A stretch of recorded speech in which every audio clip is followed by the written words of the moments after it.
Alright, welcome back, ladies and gentlemen, to the Chupacabra Tutorials channel. I'm your host, Larry, and today I'm going to be showing you how to delete games, or at least uninstall games, from your Nintendo Switch 2. So all you have to do is open up the extra menu by hitting the plus or minus button on your controller, and here you'll see the software information menu. And from here you can see stuff like software info, and you can go check it out on the eShop or check virtual game card information. But what we want is under Manage Software, and here you can transfer your save data to another system, or you can delete your software. Obviously, you'll retain ownership of it, but you'll be deleting this off of your system.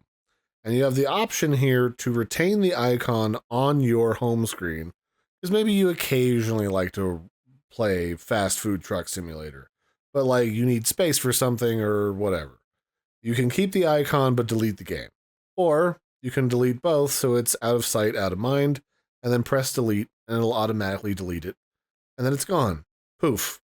Like it's never even there. Otherwise, if you left the icon on your front page, it would be like this game where it tells me that I need to re-download it before I can play. But I can also go here and I can delete the icon from my home menu in the same spot. So there you have it. That is how you delete or uninstall games from your Nintendo Switch 2, but it doesn't remove them from your account, just so we're clear.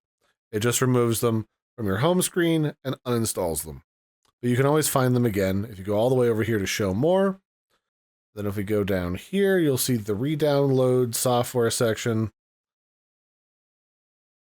And inside of here, you'll find, here is Shalnor Legends.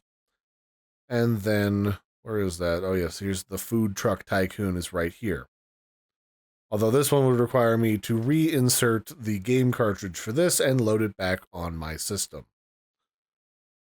So that'll be it for this one, ladies and gentlemen. I hope you found this tutorial useful for uninstalling stuff, and I'll catch you next time. Bye, everybody, and have a good one.